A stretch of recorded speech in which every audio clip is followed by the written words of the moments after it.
بسم اللہ الرحمن الرحیم الحمد للہ رب العالمین والصلاة والسلام علی سید الانبیاء والمرسلین اما بعد فاعوذ باللہ من الشیطان الرجیم بسم اللہ الرحمن الرحیم۔ علم کلام کے موضوع پر تصنیف کرتا مشہور و معروف کتاب المعتقد المنتقد، جو کہ حضرت تاج الفحول علامہ مولانا فضل رسول بدایونی رحمۃ اللہ تعالی علیہ کی تصنیف کردہ ہے۔ اس کے دروس کا سلسلہ چل رہا ہے اور اس میں وہ صفات، وہ چیزیں کہ مکلفین کے اوپر جن کا جاننا ضروری ہے، جن کی معرفت ضروری ہے، ان کو بیان کر رہے ہیں۔ اور اس میں جو صفات کے حوالے سے گفتگو چل رہی ہے، 8ویں صفت، اور وہ یہ ہے کہ اللہ تبارک و تعالی قادر ہے یا قدیر ہے۔ ٹھیک ہے، تو اہل السنہ کا بڑا مشہور اور معروف یہاں پر عقیدہ ہے، اہل اسلام کا عقیدہ ہے کہ اللہ تبارک و تعالی قادر مطلق ہے۔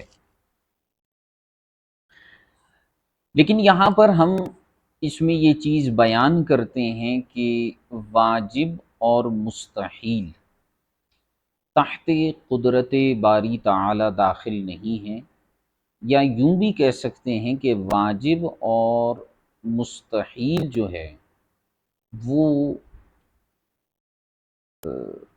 ان کا تعلق قدرت سے نہیں ہے۔ میں نے کل بھی بتایا تھا کہ یہ علم الکلام کی اصطلاحات ہیں، ٹھیک ہے۔ اگر آپ نے وہ اصطلاحات نہیں پڑھی جو ہم شروع میں بیان کر چکے ہیں، تو پھر آپ پہلے ان کو پڑھیں، پھر اس سبق کو سنیں۔ اگر آپ نے جو ہے وہ اصطلاحات پڑھ لی ہیں، سمجھ لی ہیں، تو بہت اچھی بات ہے۔ بہرحال واجب وہ ہوتا ہے کہ جس کا عدم محال ہوتا ہے، ہمیشہ سے وہ ہوتا ہے۔ مستحیل وہ ہوتا ہے جس کا وجود یعنی ہونا محال ہوتا ہے، ناممکن ہوتا ہے، یعنی وہ کبھی بھی نہیں ہو سکتا۔ اور ممکن اسے کہتے ہیں کہ جس میں وجود و عدم دونوں برابر ہوتے ہیں، یعنی پہلے نہیں تھا، اب ہے، بعد میں نہیں ہوگا۔ انہی کو واجب الوجود، ممکن الوجود اور مستحیل الوجود یا ممتنع الوجود بھی کہا جاتا ہے۔ اب یہاں پر کل ہم نے یہ گفتگو کی تھی کہ واجب اور مستحیل یہ دو ایسی چیزیں ہیں کہ انہیں قدرت سے کوئی تعلق نہیں ہے۔ یہاں پر ایک اعتراض ہمارے اوپر وارد ہوتا ہے کہ بھائی ان اللہ علی کل شیء قدیر، اللہ ہر چیز پر قادر ہے،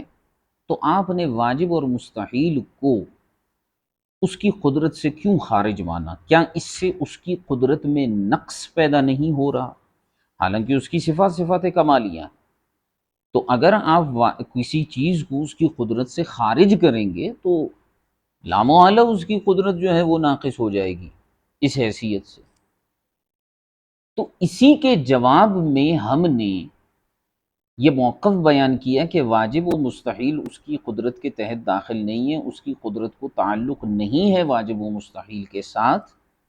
اور یہ نقص نہیں بلکہ کمال ہے۔ اور اسی بنیاد پر ہم نے دلیل چلائی۔ وہ دلیل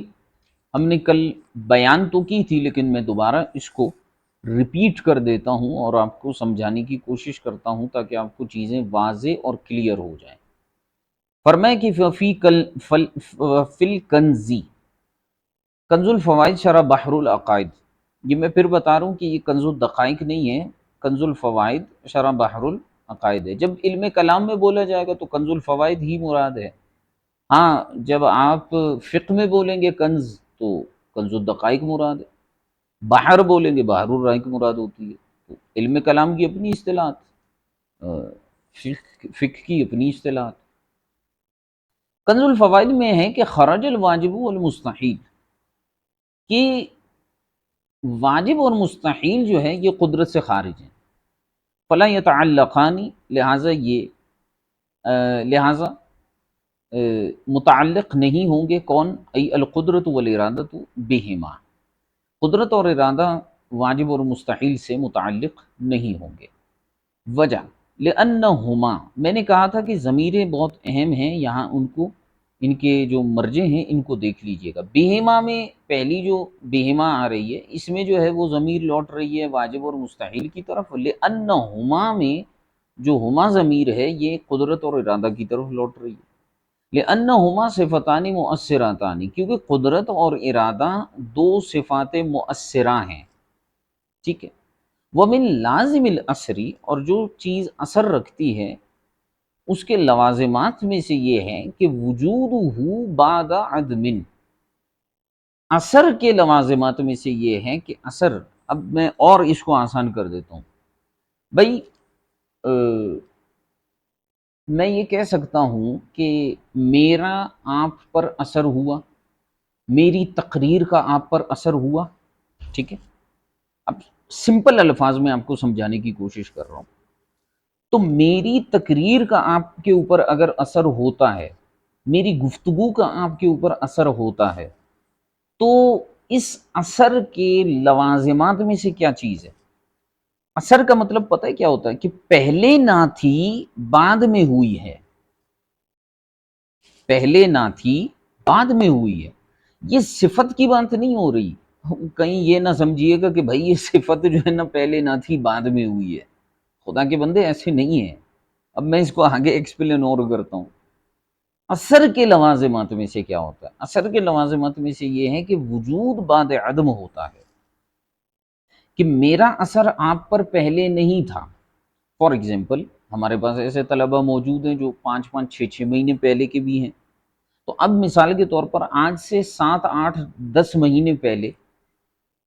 میری گفتگو کا اثر تھوڑی آپ کے اوپر تھا،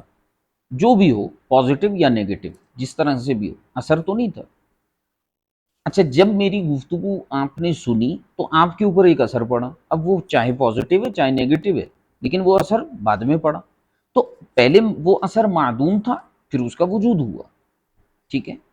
اچھا، یہ مت سمجھیے گا کہ ہم قدرت اور ارادے کو معاذ اللہ حادث کہہ رہے ہیں، ہم یہ بات کر رہے ہیں کہ قدرت اور ارادہ صفات مؤثرہ میں سے ہیں، یہ اپنا اثر رکھتی ہیں یہ صفات، اور جب اثر رکھتی ہیں تو جب صفت قدرت اور صفت ارادہ ان کا تعلق کسی چیز کے ساتھ ہوتا ہے، قدرت کا تعلق مقدور کے ساتھ، ارادے کا تعلق مراد کے ساتھ جب ہو جاتا ہے تب اثر ان کے اندر پیدا ہوتا ہے، اس سے پہلے تو ان کے اندر اثر نہیں ہوتا،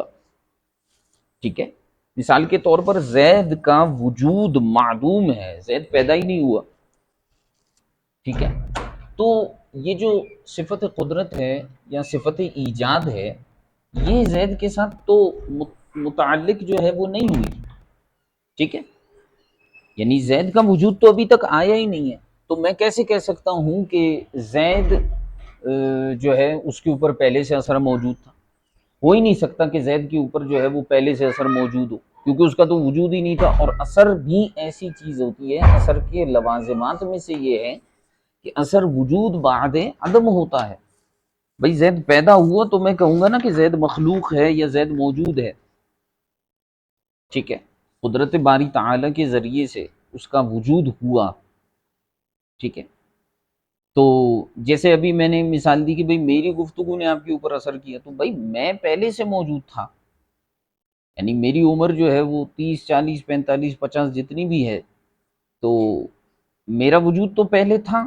لیکن آپ کے اوپر جو اثر ہوا ہے وہ معدوم تھا میرے وجود کے ہونے کے باوجود۔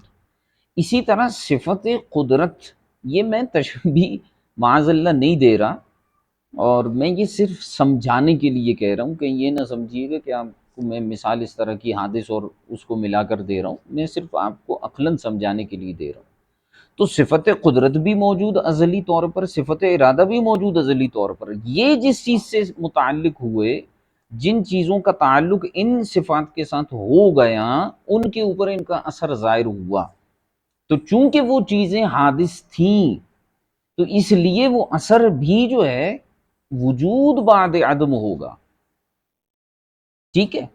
تو اسی لیے فرماتے ہیں القدرت والارادۃ فلا يتعلقان القدرت والارادۃ بہما، کہ قدرت اور ارادہ واجب اور مستحیل کے ساتھ متعلق نہیں ہوتے، یہ ہے دعویٰ۔ آگے دلیل آ رہی ہے لأنہما صفتان مؤثرتان، کیونکہ قدرت اور ارادہ صفات مؤثرہ میں سے ہیں، ومن لازم الاثر، اور اثر کے لوازمات میں سے یہ ہے کہ وجودہ بعد عدم، وجودہ کی ضمیر اثر کی طرف لوٹ رہی ہے کہ اثر کا وجود اس کے عدم کے بعد ہی ہوتا ہے۔ فما لا يقبل، اب یہ نکل رہا ہے نتیجہ، یہاں دلیل اصل میں دلیل ایک ہی لفظ ہے، ایک ہی جملہ ہے، لأنہما صفتان مؤثرتان ومن لازم الاثر وجودہ بعد عدم، یہاں پر یہ دلیل مکمل ہے، لیکن اس کو مزید ایکسپلین کرنے کے لیے فرمایا فما لا يقبل العدم اصلا، لہٰذا وہ چیز جو عدم کو اصلاً قبول نہیں کرتی، جیسے کہ واجب لا یکون اثرا لہما،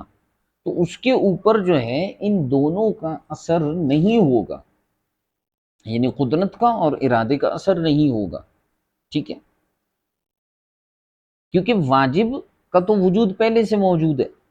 اب قدرت کا مطلب یہ ہوتا ہے کہ اسے ایجاد میں لانا، کیونکہ ہم نے قدرت کا معنی اوپر بیان کیا، اب یہ اپنے معنی پر بھی غور کیجئے گا، جو ہم نے معنی بیان کیا ہے ہم اس سے ہٹ نہیں رہے، یہ دیکھیں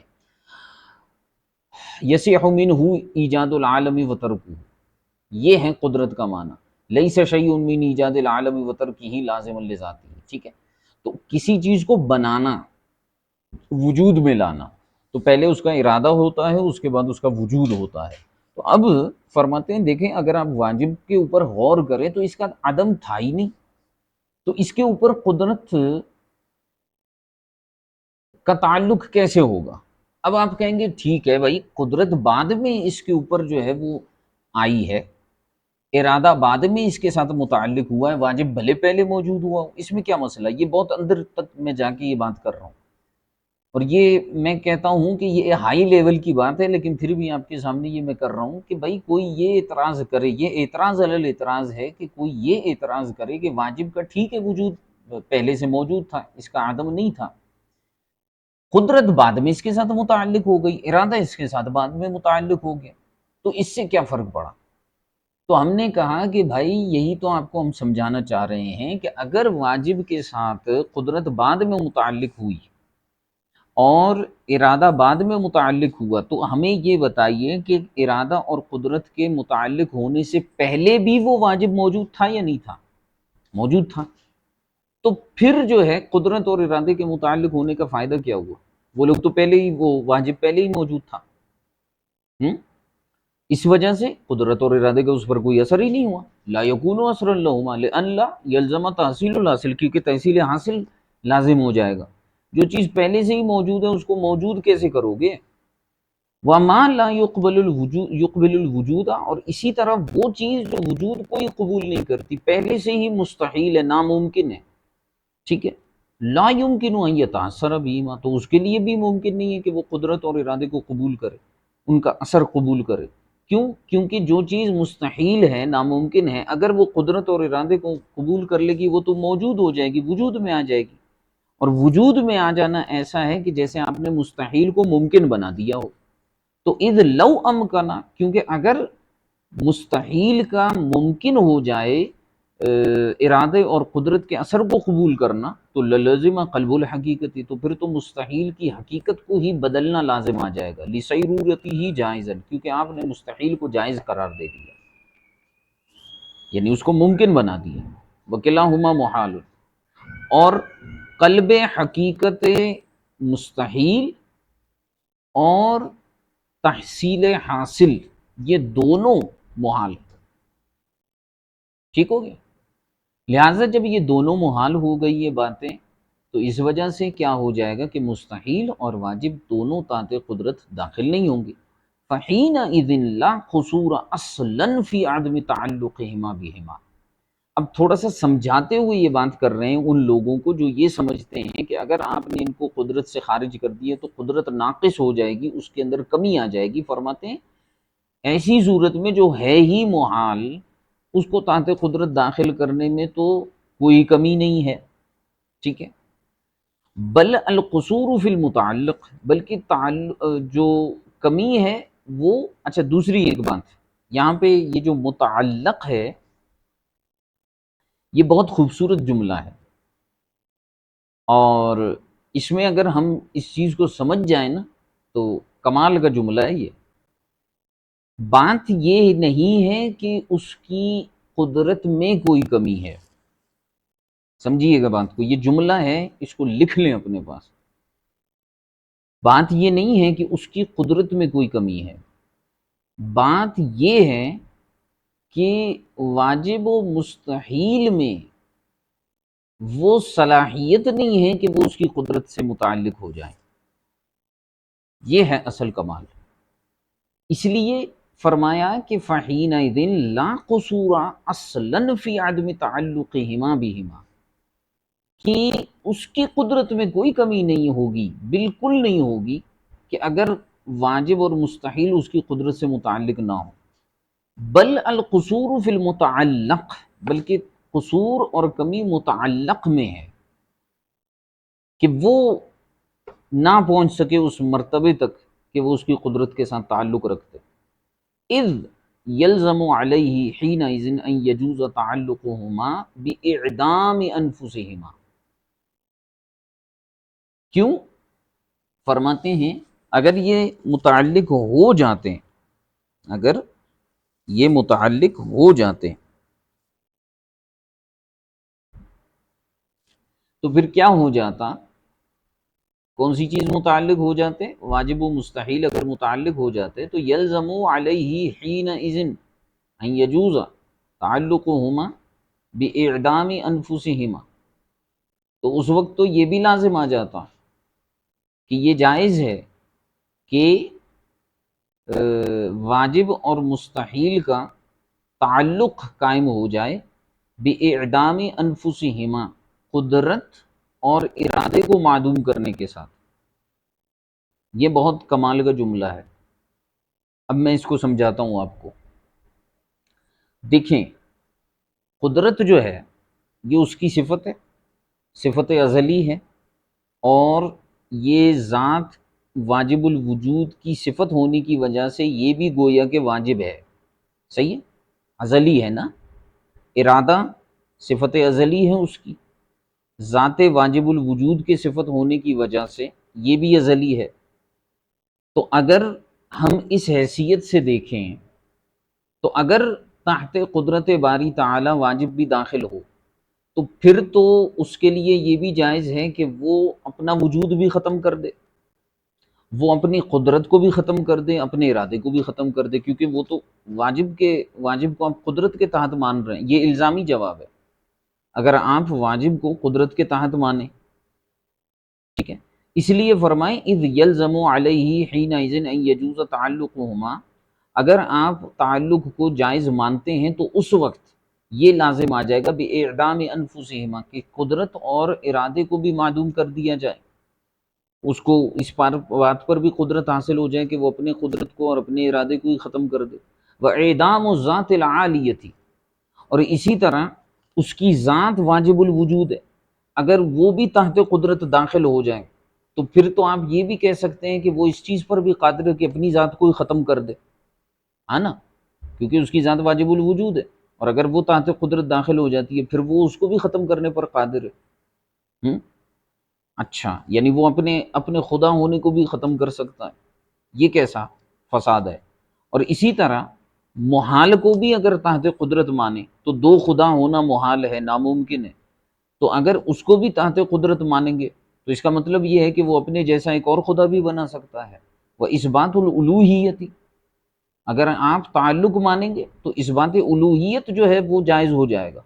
کیونکہ الہ آخر جو ہے یہ محال ہے، اور اگر محال کو تحت قدرت مانا تو آپ کہہ سکتے ہیں کہ بھئی خدا جو ہے چاہے تو دو خدا بھی، ایک اور خدا بھی بنا سکتا ہے اپنے جیسا، پھر تو قصہ ہی خراب ہو جائے گا۔ جس چیز سے وہ منع کرتا ہے وہی وہ بنا دے، یہ کیسے ہو سکتا ہے؟ پھر دو خدا ہونا محال نہ ہوا، پھر تو ممکن ہو گیا دو خداؤں کا ہونا۔ ہر مسلمان سے پوچھا جاتا ہے بھائی دو خدا ہو سکتے ہیں؟ وہ کہتے ہیں نہیں ہو سکتے۔ تو اگر کوئی شخص معاذ اللہ کوئی وہابی طبیعت کا آدمی، اب آگے آئے گا ان کی پٹائی ہوگی ابھی، لیکن اگر کوئی وہابی طبیعت کا آدمی جو ہے وہ آپ سے ٹکرا جائے اور وہ یہ کہے کہ جی ان اللہ علی کل شیء قدیر، تو بندہ اس سے پوچھے کہ پھر بتاؤ علی کل شیء قدیر کے اندر یہ بھی آ سکتا ہے کہ وہ ایک اور خدا اپنے جیسا بنا لے؟ بنا سکتا ہے؟ تو وہ پھر دیکھتے ہیں، اس سے پوچھتے ہیں کہ بنا سکتا ہے یا نہیں بنا سکتا۔ تو اس لیے فرماتے ہیں کہ اگر تعلق کو جوڑا تو قدرت و ارادے کو بھی جو ہے وہ معدوم کرنا لازم ہو جائے گا، اس کا جواز آ جائے گا، اور اسی طرح ذات عالیہ یعنی اللہ تبارک و تعالیٰ کا اپنی ذات کو ختم کرنا یہ بھی جائز ہو جائے گا، اور اسی طرح جو ہے اس بات الوہیت یہ بھی جو ہے وہ جائز ہو جائے گا، لما لا يقبلها من الحوادث، ان چیزوں میں سے جن کو وہ قبول نہیں کرتا، یعنی حوادث میں سے۔ ایک منٹ ذرا صبر کیجئے گا۔ لا یقبلها، ان چیزوں میں سے جو کہ قابل الوہیت نہیں ہے، وہ چیزیں ما لا یقبلها، وہ چیزیں جو الوہیت کے قابل نہیں ہے۔ ہاں ضمیر الوہیت کی طرف لوٹ رہی ہے، من الحوادث یعنی حوادث، یعنی وہ چیزیں بھی پھر جو ہے وہ الہ ہونا ان کا بھی جائز ہو جائے گا، کیونکہ غیر خدا تو کوئی اور چیز ہوگی نہیں، تو حوادث میں سے کسی ایک چیز کو اللہ چاہے تو جی معبود بنا سکتا ہے، تو یہ تو عقلاً ناممکن ہے، مستحیل ہے، تو پھر کیسے یہ محال جو ہے وہ آپ اس کو اگر جائز مانیں گے تو پھر تو یہ جو ہے وہ ان ساری چیزوں کا جواز آ جائے گا۔ اچھا، وَسَلْبُهَا عَنْ مُسْتَحِقِّهَا جل وعلا، اور اسی طرح وہ الوہیت کو اپنی ذات سے سلب کر دے، الہ ہونے کو اپنی ذات سے سلب کر دے، یہ بھی جائز ہو جائے گا۔ فَأَيُّ قُصُورٍ وَفَسَادٍ وَنَقْصٍ أَعْظَمُ مِنْ هَذَا، کہتے ہیں اگر آپ نے واجب اور مستحیل کا تعلق ذات باری تعالیٰ کی قدرت کے ساتھ جوڑ دیا تو یہ خرابیاں چند ایک ہم نے آپ کو گنوائی، فرماتے ہیں کون سا قصور، کون سی کمی اور کون سا فساد اور کون سا نقص ہے جو ان مفسدات، ان قصور اور ان نقائص سے بڑا ہوگا، جب اتنے بڑے بڑے جو ہے وہ مفسدات اس وجہ سے لازم آ رہے ہیں، اگر آپ یہ مان لیتے ہیں۔ وَهَذَا التَّقْدِيرُ يُؤَدِّي إِلَى تَخْلِيطٍ عَظِيمٍ وَتَخْرِيبٍ جَسِيمٍ، اور اگر یہ مان لیا جائے کہ مستحیل اور واجب تحت قدرت داخل ہیں، یہ ایک بہت بڑی غلطی کی طرف لے کر جائیں گے، بہت بڑے تخریب اور خرابی کی طرف لے کر جائیں گے۔ لا يبقى معه عقل ولا نقل، اور اس کے ساتھ نہ کوئی عقل باقی رہے گی نہ نقل باقی رہے گی، ہر چیز پر جو ہے بہت بڑی خرابیاں لازم آ جائیں گی۔ سمجھ رہے ہیں آپ؟ تو اگر آپ مستحیل کو آپ چلاتے جائیں تو پھر بہت ساری چیزیں آ جائیں گی، بھئی دو خدا بن سکتے ہیں، دو نبی بن سکتے ہیں، دو خاتم النبیین بن سکتے ہیں، دو قرآن آ سکتے ہیں، تو یہ ہو سکتا ہے تو وہ ہو سکتا ہے، پتہ نہیں کیا سے کیا ہو جاتے ہیں۔ تو اس لیے فرمایا لا یبقى معه عقل ولا نقل ولا ایمان ولا کفر، نہ تو پھر کوئی عقل بچے گی، نہ نقل بچے گی، نہ ایمان بچے گا، نہ کفر بچے گا، سب کچھ برباد ہو جائے گا اگر آپ نے یہ بات مان لی، ٹھیک ہے۔ لہٰذا عافیت اسی میں ہے کہ ہم اوپر کی دلیل پر غور و فکر کرتے ہوئے اس چیز کو سمجھ جائیں کہ واجب اور مستحیل کو قدرت کے ساتھ تعلق نہیں ہے۔ اب جناب یہاں سے بات ہوتی ہے ضلال ابن حزم، ابن حزم کی گمراہی، ابن حزم کی گمراہی۔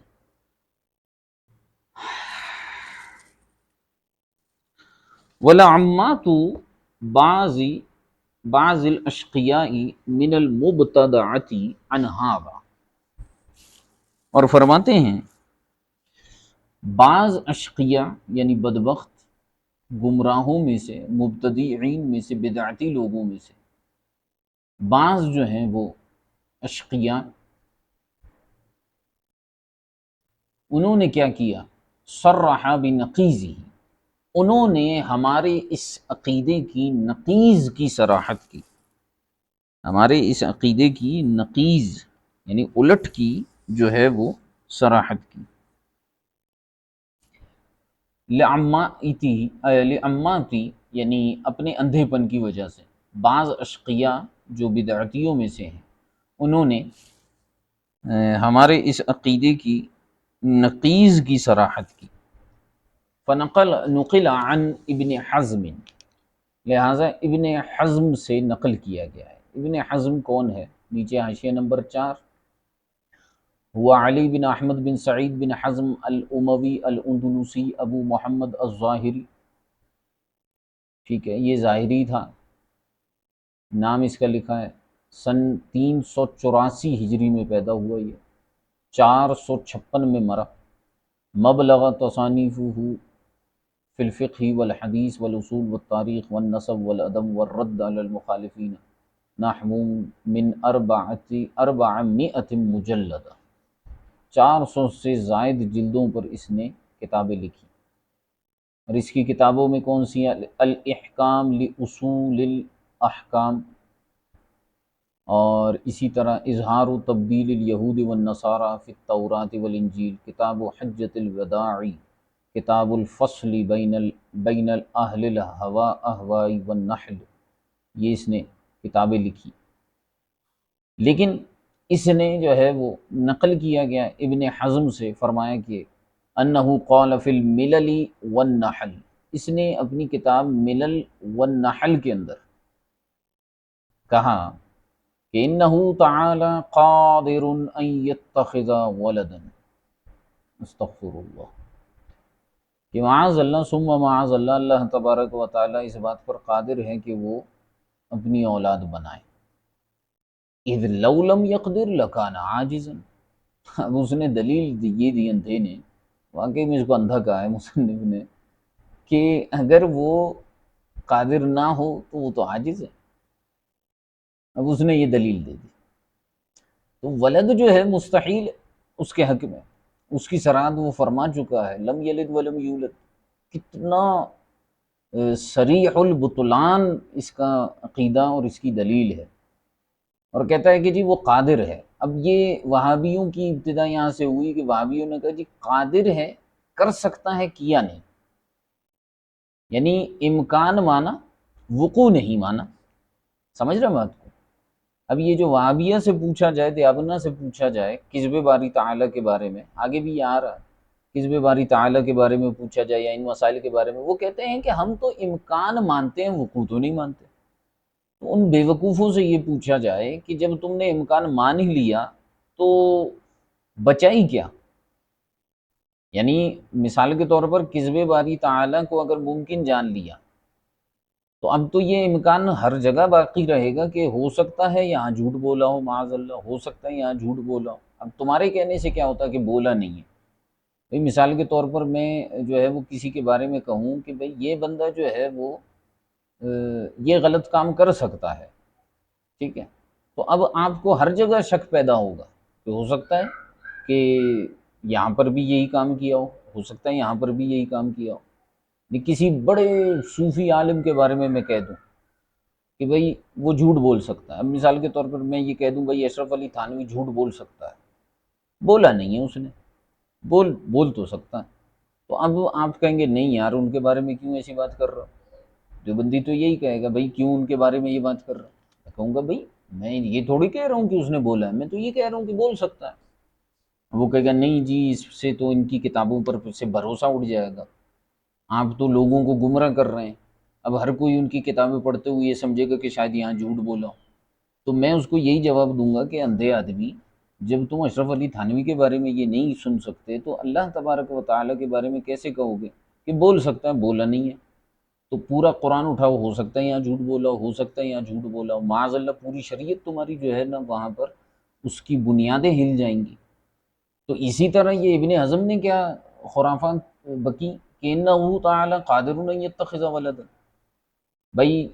وہ قادر ہے کہ اولاد بنا سکتا ہے۔ اذ لو لم یقدر، اب دلیل کیا دی ہے بے وقوف نے کہ اگر وہ قادر نہ ہو تو وہ تو عاجز ہے۔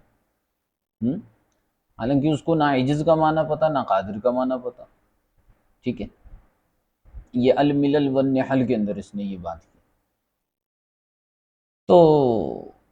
حضرت تاج الفحول رحمہ اللہ تعالی فرماتے ہیں کہ بہت خوبصورت عمدہ بحث ہے. فانظر عمی ھذا المبتدع،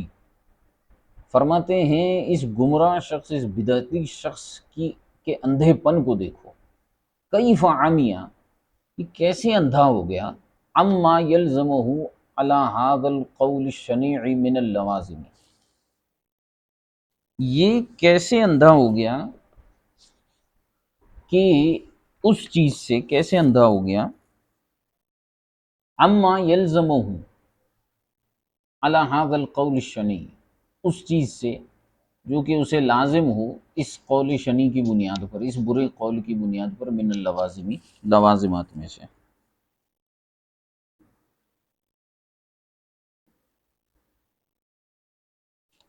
کیا مطلب؟ مطلب یہ ہے کہ یہ ان چیزوں سے کیسے غافل ہو گیا کہ اگر یہ جو اس نے بات کہی ہے کہ انہ تعالی قادر ان یتخذ ولدا اذ لو لم یقدر لکان عاجزا،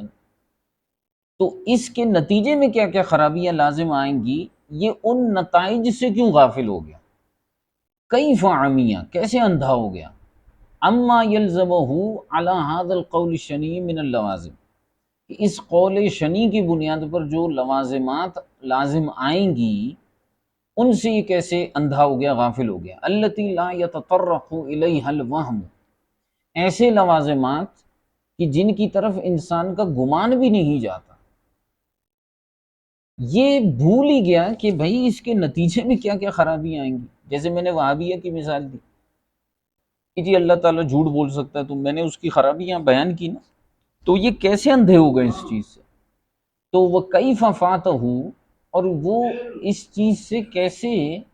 غافل ہو گیا کہ ان العجز انما یکون له لو کان القصور من جانب القدرتی، وہ یہ کیسے بھول گیا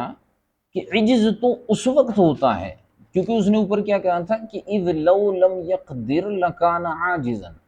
کہ اگر وہ قدرت نہ رکھے تو عاجز ہوگا. اب اسی کا جواب دے رہے ہیں، کیف فاتہ ان العجز انما یکون لو کان القصور من جانب القدرتی. او بھائی، عجز تو اس وقت لازم آتا جب قصور اور کمی قدرت کی طرف سے ہوتی. اما اذا کان لعدم صحت تعلقها فلا يتوهم عاقل ان ذلك عجز. رہی بات یہ کہ اگر جو ہے وہ معاملہ ہو اس چیز کا کہ معدوم کو صلاحیت ہی نہیں ہے، معدوم کے اندر صحت ہی نہیں ہے کہ اس کی قدرت سے متعلق ہو سکے، تو جب معدوم کے اندر یہ کمی ہے تو فلا یتوہم عاقل، تو کوئی بھی عاقل یہ گمان نہیں کرے گا کہ ان ذالک عجز، کہ یہ عجز ہے. ٹھیک ہے. اب میں ایک اور آسان سی آپ کو ایک مثال دے دوں، سمجھانے کے لیے ایک مثال دے دیتا ہوں کہ کوئی بہت بڑے عالم ہیں، بہت بڑے عالم ہیں، مثال کے طور پر کوئی شیخ الحدیث ہیں اور کئی سالوں سے درس و تدریس کرتے ہوئے آ رہے ہیں. ٹھیک ہے. تو اب مثال کے طور پر اگر ان کا کوئی شاگرد جو ہے وہ نالائق نکلے، تو کیا کوئی عقل مند یہ کہہ سکتا ہے کہ یہ جو استاد ہیں، یہ جو عالم صاحب ہیں، ان کی تدریس میں کمی ہے، ان کی تدریس میں کوتاہی ہوئی ہے جو انہوں نے اس کو نہیں پڑھایا؟ کوئی بھی نہیں کہے گا. ہمیشہ یہی کہا جائے گا کہ بھائی قصور اور کمی شاگرد کے اندر تھی، نہ کہ استاد کے اندر تھی. تو فلا یتوہم عاقل ان ذلک عجز، کوئی بھی عقل مند شخص یہ وہم نہیں کرے گا کہ یہ عجز اس کی قدرت میں کمی کی وجہ سے ہے اور یہ عجز ہے. ٹھیک ہے. اچھا، وذکر الاستاذ ابو اسحاق، اب آگے امام ابو اسحاق اصفرائینی رحمۃ اللہ تعالی علیہ، ان کا ذکر غالباً پیچھے بھی گزرا ہے. ان کا ذکر آتا ہے کہ انہوں نے ذکر کیا کہ ان اول من اخذ عنہ جواب هذا المبتدع واشیاعه بحسب فهمهم الرقیق ادریس علیہ الصلاۃ والسلام. حضرت استاد ابو اسحاق اسفرائینی رحمۃ اللہ تعالی علیہ ارشاد فرماتے ہیں، انہوں نے ذکر کیا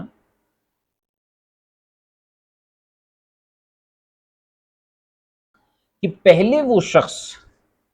من اخذ عنہ جواب، دنیا میں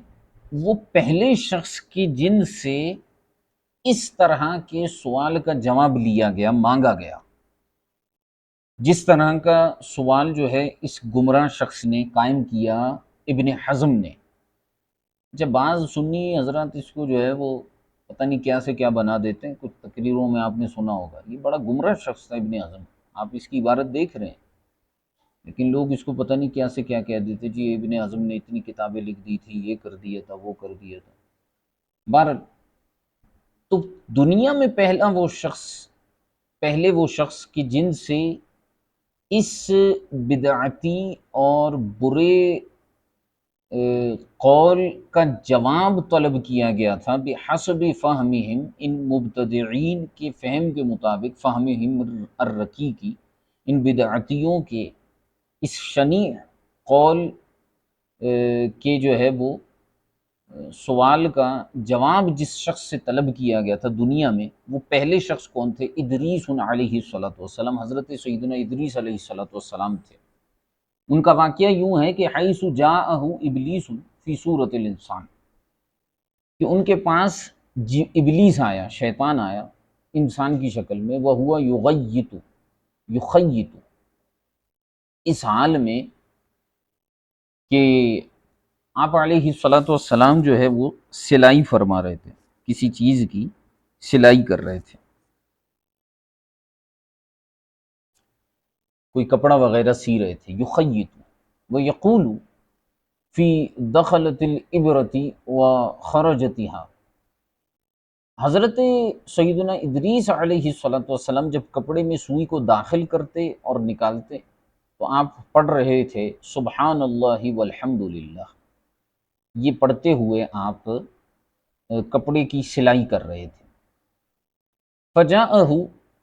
بقشرۃ بیضۃ، تو شیطان نے کیا کیا، وہ انڈے کی جو ہے وہ انڈے کا چھلکا لے کر آپ کے پاس آیا، فقال اللہ یقدر ان یجعل الدنیا فی هذه القشرۃ، شیطان نے حضرت ادریس علیہ السلام سے پوچھا کہ کیا اللہ اس بات پر قادر ہے کہ وہ پوری دنیا اس انڈے کے چھلکے میں داخل فرما دے، یا اس پوری دنیا کو رکھ دے؟ فقال فی جوابہ، حضرت ادریس علیہ السلام نے جواب دیا، اللہ قادر ان یجعل الدنیا فی سم هذه الابرۃ، اللہ تبارک و تعالیٰ قادر ہے اس بات پر کہ وہ اس دنیا کو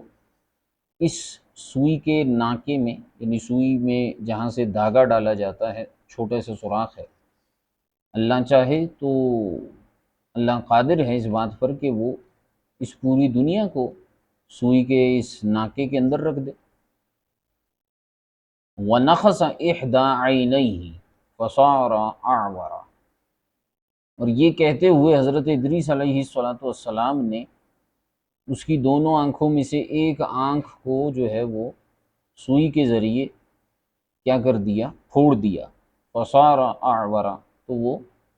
اندھا ہو گیا، کانا ہو گیا، یعنی ایک آنکھ اس کی ضائع ہو گئی۔ قال ھذا وان لم یروی عن رسول اللہ صلی اللہ علیہ وآلہ وسلم، ابھی استاد ابو اسحاق اصفرائینی فرماتے ہیں کہ یہ وہ بات ہے جو اگرچہ نبی پاک علیہ السلام سے مروی نہیں ہے، لیکن فقط ظہر وانتشر ظہور لا یرد، لیکن یہ بات اتنی پھیلی ہے، یہ مسئلہ، یہ روایت اتنی پھیلی ہے، اتنی منتشر ہوئی ہے، اس کا انکار نہیں کیا جا سکتا۔ قال واخذ الاشعری من جواب ادریس علیہ السلام اجوبۃ فی مسائل کثیرۃ من ھذا الجنس، استاد ابو اسحاق اصفرائینی فرماتے ہیں کہ امام اشعری رحمۃ اللہ تعالی علیہ نے حضرت ادریس علیہ السلام کا یہ جو جواب تھا، اللہ قادر ان یجعل الدنیا فی سم هذه الابرۃ، کہ تم تو انڈے کے چھلکے کی بات کرتے ہو، میں کہتا ہوں کہ اللہ تبارک و تعالیٰ چاہے تو اس دنیا کو اس سے سوئی کے ناکے میں داخل فرما دے۔ اس جواب سے حضرت امام اشعری نے کوئی جوابات اور اخذ فرمائے، فی مسائل کثیرۃ، کثیر مسائل میں، من حاضل الجنسی، اسی قسم کے کثیر مسائل میں، وأوضح هذا الجواب، اور انہوں نے اس جواب کی مزید وضاحت کی۔ قال ان اراد السائل ان الدنيا على ما هي عليه والقشرة على ما هي عليه فلم يقل ما يعقل، فإن الأجسام الكثيرة يستحيل أن تتداخل أو تكون في حيز واحدة، وإن أراد به أن يصغر الدنيا قدر القشرة ويجعلها فيها أو يكبر القشرة قدر الدنيا ويجعلها فيها فلعمري الله قادر على ذلك وعلى أكثر منه۔ اب آپ رحمۃ اللہ تعالی علیہ نے ارشاد فرمایا، ذرا بات کو سمجھیے گا، کہ اگر سوال کرنے والے نے یہ ارادہ کیا ہے کہ ان الدنیا علی ما ہی علیہ، کہ دنیا اپنی جس ہیئت پر ابھی ہے اسی طرح رہے، یعنی اتنی بڑی دنیا، والقشرۃ علی ما ہی علیہ، اور انڈے کا چھلکا جس طرح سے ہے اسی طرح رہے، فلم یقل ما یعقل، تو سائل نے یہ تو نہیں کہا ہوگا جو عقل میں ہی نہیں آتی۔ سائل تھا اس وقت شیطان، ابلیس، تو اس نے ایسی بات تو کی نہیں ہوگی جو عقل میں ہی نہیں آتی، کیونکہ وہ معاذ اللہ ثم معاذ اللہ ثم معاذ اللہ ایک نبی کو گمراہ کرنے کے ارادے سے آیا تھا کہ میں ان کو گمراہ کر دوں گا۔ تو لا محالہ شیطان گمراہ ایسے کرتا ہے کہ انسان کی عقل سے کھیلتا ہے، تو اب اس نے یہ بات تو نہیں کہی ہوگی نا جو عقل میں نہیں آتی، کہ بھئی اتنی بڑی دنیا اس انڈے کے چھلکے میں کیسے آئے گی، کہ دنیا اتنی بڑی رہے اور انڈے کا چھلکا اتنا چھوٹا رہے، تو یہ تو نہیں ہو سکتا۔ فإن الأجسام الكثيرة يستحيل أن تتداخل أو تكون في حيز واحد، یہ ہو ہی نہیں سکتا کہ کثیر اجسام، کیونکہ اس دنیا کے اندر کتنے سارے اجسام ہیں، چرند پرند، پہاڑ درخت، یہ وہ حساب کتاب، ساری کی ساری چیزیں، یہ محال ہیں کہ یہ آپس میں متداخل ہو جائیں، اور اسی دنیا میں انڈے کا چھلکا بھی ہے، تو یہ آپس میں کیسے متداخل ہوں گے، ایک دوسرے کے اندر داخل ہوں گے۔ او تکون فی حیز واحد، یا ایک ہی حیز کے اندر یہ جمع ہو جائیں، یہ تو ہو نہیں سکتا، اس لیے یہ خلاف عقل بات تھی کہ دنیا اپنی سائز پہ رہے اور انڈے کا چھلکا اپنے سائز پہ رہے، تو وہ سائل کا مقصد یہ تھا ہی نہیں۔ آگے آپ نے فرمایا وَإِنْ أَرَادَ بِهِ أَن يُصَغِّرَ الدُّنْيَا قَدْرَ الْقَشْرَةِ وَيَجْعَلَهَا فِيهَا، اور اگر سائل کا سوال یہ تھا کہ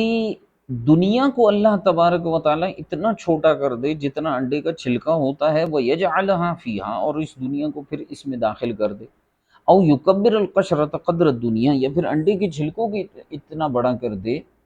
کہ وہ دنیا سے بڑا ہو جائے، وَيَجْعَلَهَا فِيهَا، اور پھر دنیا کو اس میں داخل کر دے، اگر سائل کا مقصد یہ تھا اور یہ عقل کے مطابق ہے، تو فَلَعُمْرِي، تو میرے عمر کی قسم، اللہ قادر علی ذلک وعلی اکثر منہ، اللہ اس پر بھی قادر ہے اور اس سے زیادہ پر بھی قادر ہے۔ وقال بعض المشائخ، اور بعض مشائخ نے فرمایا کہ وَإِنَّمَا لَمْ يُفَصِّلْ إِدْرِيسُ الْجَوَابَ هَكَذَا، بعض مشائخ نے کہا ہے کہ حضرت ادریس نے علیہ الصلوۃ والسلام نے جواب کی تفصیل اس طرح سے بیان نہیں کی، لأن السائل معاند متعنت، کیونکہ جو سائل تھا یعنی ابلیس، آپ تو اس کو پہچان گئے تھے کہ یہ خبیث جو ہے نا وہ اس طرح کا سوال کرنے آیا ہے، تو اس لیے بعض مشائخ نے فرمایا کہ آپ نے اس سوال کی اس طرح سے تفصیل نہیں فرمائی، کیونکہ سائل جو ہے وہ انکاری اور متعصب تھا، وَلِهَذَا عَاقَبَهُ عَلَى هَذَا السُّؤَالِ بِنَقْصِ الْعَيْنِ، اسی وجہ سے تو حضرت ادریس علیہ السلام نے اس کی آنکھ پھوڑ دی اس سوال کرنے پر، وَذَلِكَ عُقُوبَةُ كُلِّ سَائِلٍ مِثْلُهُ، اور ہر ایسے سائل اور ایسی بات کرنے والے کا یہی انجام ہونا چاہیے کہ اس کی آنکھ پھوڑ دی جائے،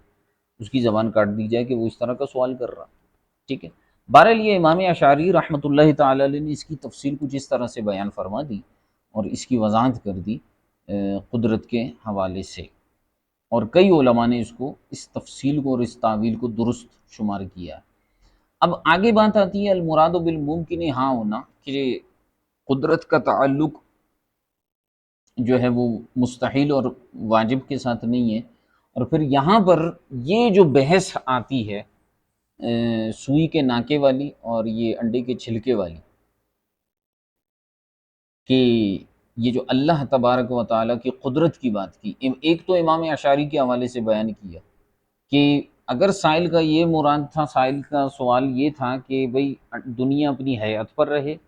انڈا اپنی ہیئت پر رہے اس کا چھلکا، تو کیا تداخل ہو سکتا ہے؟ تو فرمایا یہ محال ہے،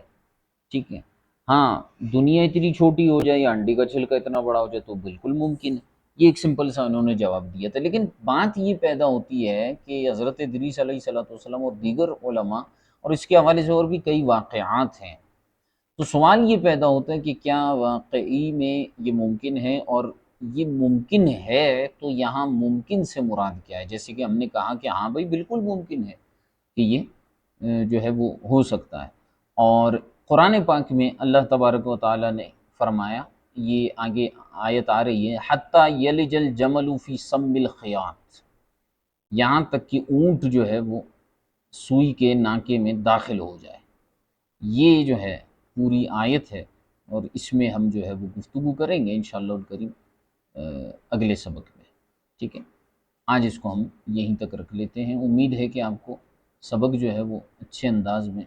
سمجھ میں آ گیا ہوگا۔ کوئی سوال ہے تو پھر ارشاد فرمائیے۔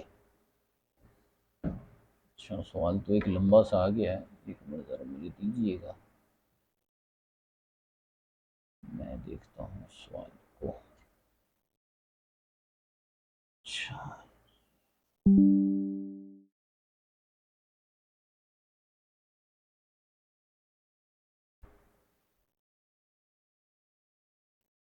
اچھا سوال یہ ہے جی کہ یہ جو گھر بنا کر کرائے پر دیتے ہیں، اچھا یہ خود محال میں صلاحیت نہیں تحت قدرت آنے کی، اس کی ایک مثال، ایک لائن میں 100 بلب لگائے جائیں اور ان سب ایک تار کے ساتھ کنیکشن کر دیے جائیں، ان میں سے 10 بلب فراہم نہیں کرنا ہے، 100 بلبوں میں کرنٹ ایک جیسی جاری ہو۔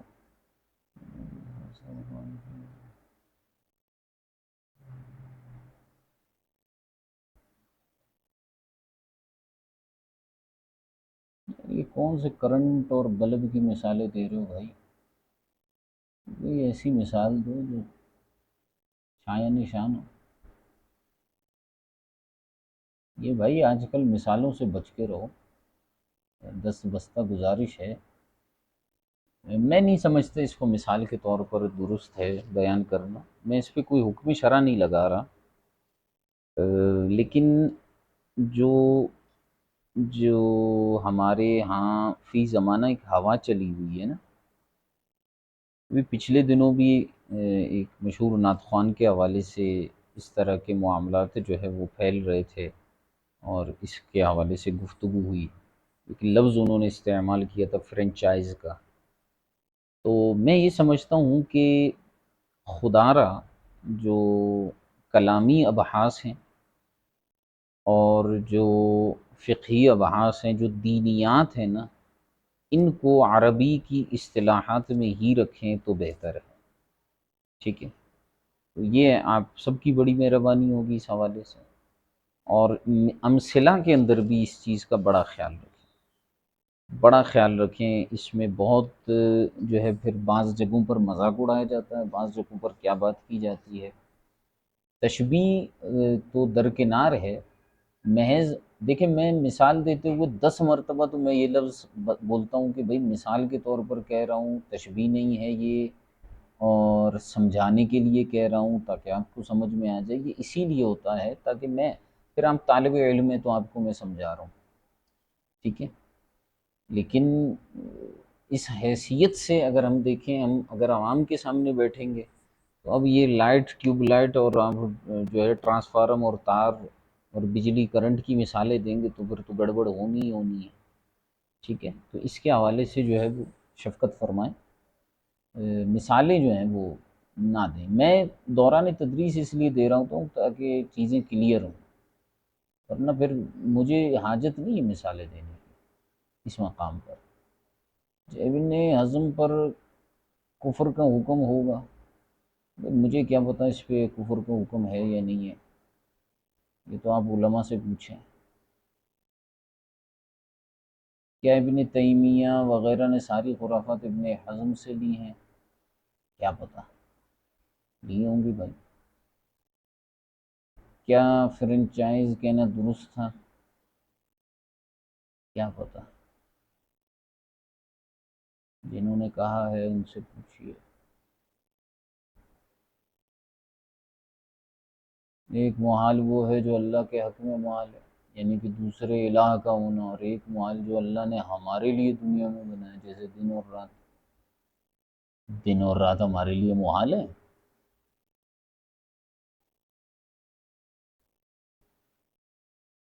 دن اور رات ہمارے لیے محال ہے؟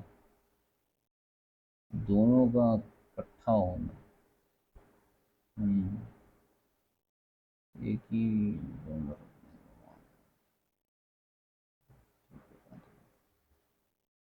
اللہ اکبر کبیرا وحمدا کثیرا۔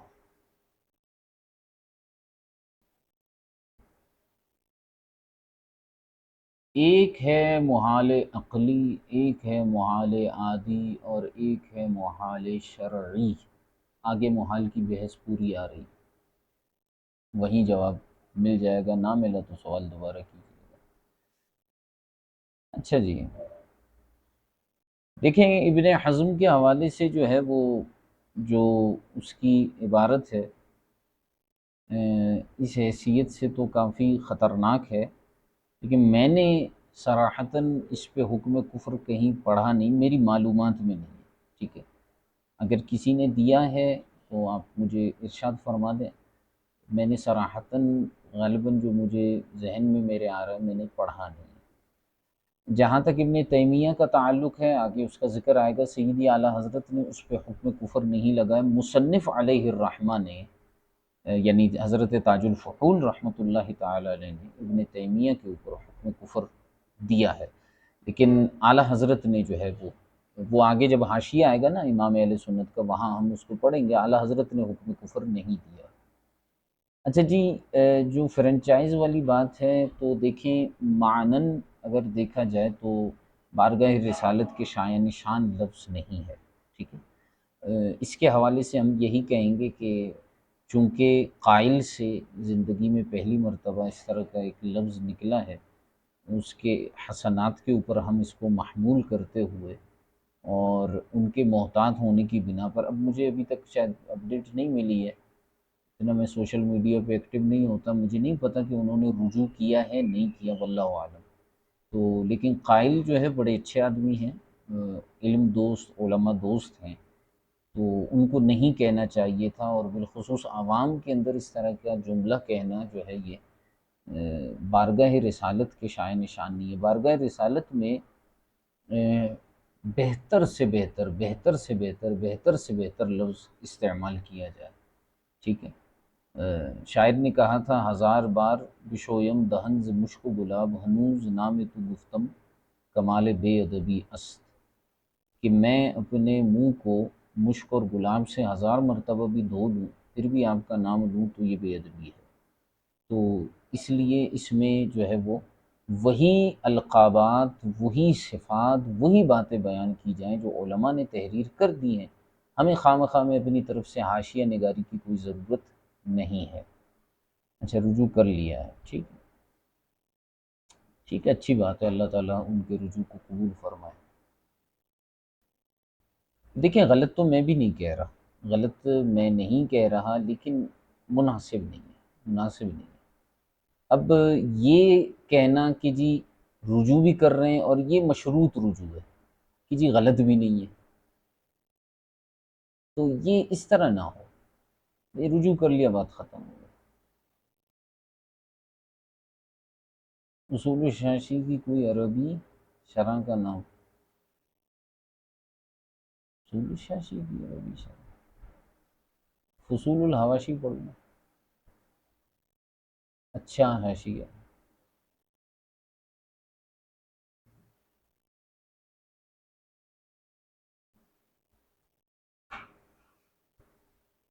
اصول الحواشی بھی اچھا ہے جی۔ اور کچھ فرمانا چاہیں گے؟